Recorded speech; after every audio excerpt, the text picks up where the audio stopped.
नमस्कार, सत श्री अकाल, अस्सलाम वालेकुम। कैसे हैं जनाब? कभी कभी यार कुछ चीज़ें बहुत समझ में आती हैं तो बड़े यकीन और बड़े कॉन्फिडेंस के साथ आप लोगों के सामने रखता हूँ। कभी कभी वाकई नहीं समझ में आती है।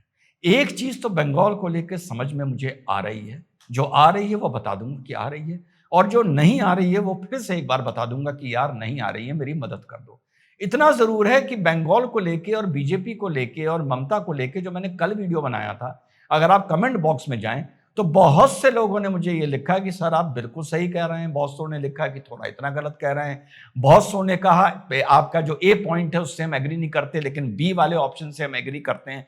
तो अच्छा लगा कि यहां बैठ के बतौर एक वक्ता अगर आप बंगाल की स्थिति को कुछ लोगों से बात करके एनालाइज करके आपके सामने रखें और वहां के लोकल्स बोलें कि सर आप सही हैं, तो अच्छा लगता है।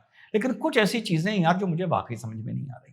एक जो खबर आ रही है, इस खबर को दूसरी खबर से जोड़ूंगा कि ममता बनर्जी ने ये साफ कह दिया है कि वक्फ कानून, क्योंकि वो कल से लागू हो गया है वक्फ कानून, कि हम उसको वेस्ट बंगाल में लागू नहीं करेंगे चाहे कुछ भी हो जाए। उधर मुशीराबाद में वक्फ कानून के विरोध प्रदर्शन को लेकर बहुत बड़ा हंगामा होता होता रह गया, पर हंगामा हो गया, गाड़ियां जल गई, टीयर गैस हो गई, लाठीचार्ज हो गए, वगैरह वगैरह हो गया। कहीं ऐसा तो नहीं कि अब बंगाल में वक्फ को एक मुद्दा बनाया जाएगा टीचर स्कैम से ध्यान भटकाने के लिए? पहली ये चीज गृह मंत्रालय को सोचकर रखनी चाहिए। अब धरातल पर यार इन बवाल से 2026 के चुनाव में किसका फायदा होगा और किसका नुकसान होगा, यार मैं फिलहाल इस पर नहीं जाना चाहता। लेकिन इन चीजों को जोड़ के जरूर देखा जा सकता है कि टीचर स्कैम के बवाल से बचने के लिए यहां पर बवाल करा दो। और उधर जमात ने भी यह अनाउंस कर दिया है कि हम देशव्यापी इस पर आंदोलन करेंगे।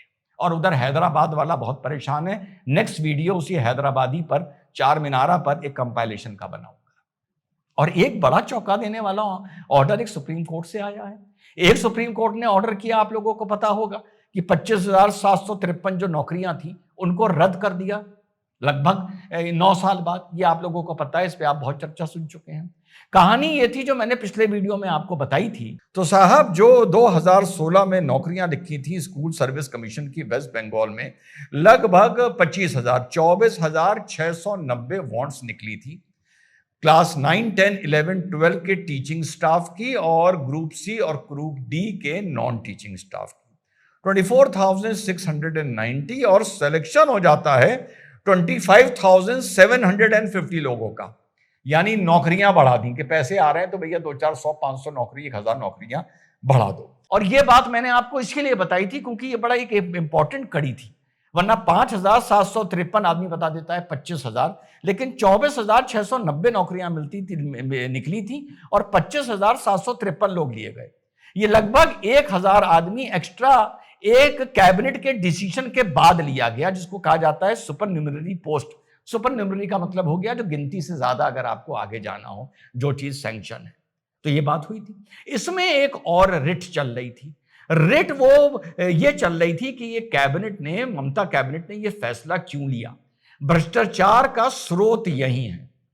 और हाई कोर्ट जब ममता सरकार जाती है तो हाई कोर्ट ने कह दिया कि इस मुद्दे पर भी सीबीआई जांच करेगी। समझ के चलिएगा, सीबीआई 2 मुद्दों पर जांच कर रही है। इसमें एक कर रही है जो भ्रष्टाचार हुआ उस पर, और एक जिसमें अलग अलग लोग जेल में हैं, और एक कर रही थी इस मामले में कि ये कैबिनेट ने क्यों फैसला लिया, इसके पीछे के कारण क्या थे, इसको इन्वेस्टिगेट करना चाहिए।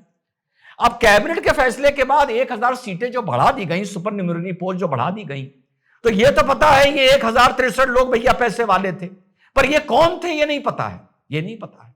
तो इस पर ये मैटर जब सुप्रीम कोर्ट कल ही पहुंचा, पहले ऑर्डर को तो ममता ने कह दिया कि मैं नहीं मानती, दूसरे ऑर्डर को स्टालिन ने बोल दिया मैं मानता हूं, और दोनों इंडिया अलायंस के लोग हैं। ये माइक तो राहुल गांधी के लगना चाहिए, तू बता भैया तू किसकी तरफ है, तू मानता है या नहीं मानता है। इधर राहुल गांधी ने कह दिया कि मैटर अगर कोर्ट में पहुंच गया है तो सड़कों पे उतर के नहीं लड़ सकते। शाहीन बाग अगर सीए अगर कोर्ट पहुंच जाए तो लड़ सकते हैं, किसान लॉ अगर कोर्ट पहुंच जाए तो लड़ सकते हैं, लेकिन इसमें नहीं लड़ सकते। ये मैं आपके साथ चर्चा हो चुकी है, शॉर्ट में मैंने कहा रिपीट कर दूं। अब एक कल तीसरा फैसला आया ऑनरेबल सुप्रीम कोर्ट का। ऑनरेबल सुप्रीम कोर्ट ये कह रहा है यार कि कैबिनेट के डिसीजन को, जिसमें 1,000 नौकरियां बढ़ाई गई, उसको सीबीआई इन्वेस्टिगेट नहीं कर सकती। यार ये क्या? अब इस फैसले को ममता कह रही है हम मानते हैं, मतलब दिमाग में दही जम गई है भाई, ये हो क्या रहा है देश में। और एक बात ममता बनर्जी ने बोली, हम मजबूर हैं उसकी बात को मानने के लिए कि जहां जो सही है हम कहेंगे सही है।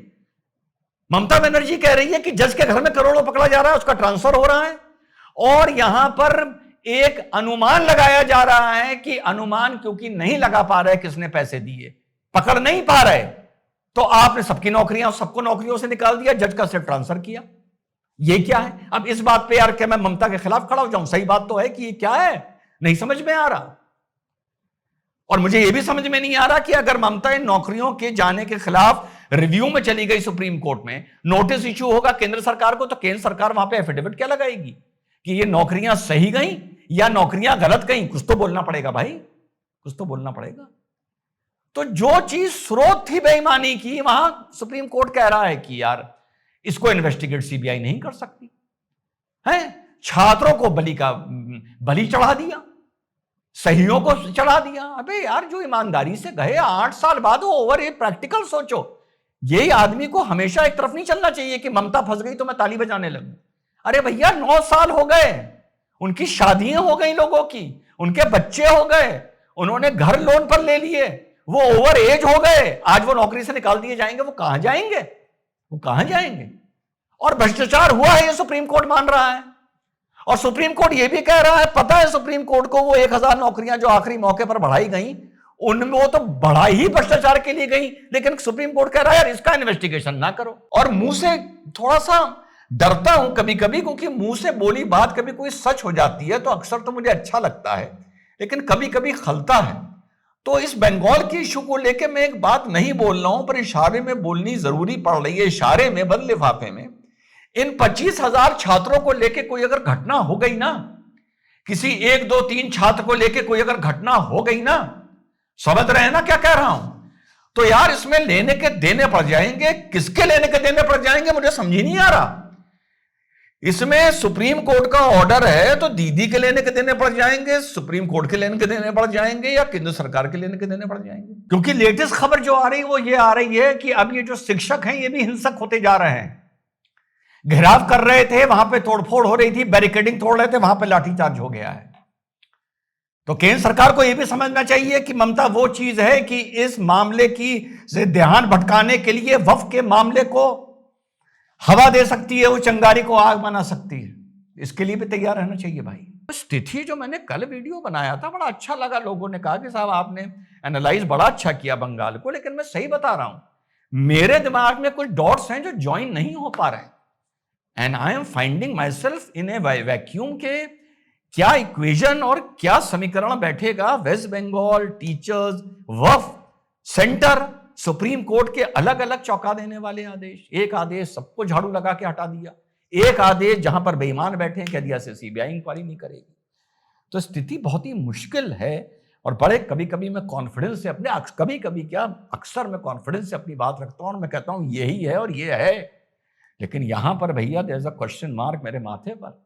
समझ ही नहीं आ रहा कि पूरा खेल क्या खेला हो रहा है और क्या इसके पीछे की कहानी है। I really fail to understand. Vacuum. जय हिंद, वंदे मातरम, खुदा हाफिज।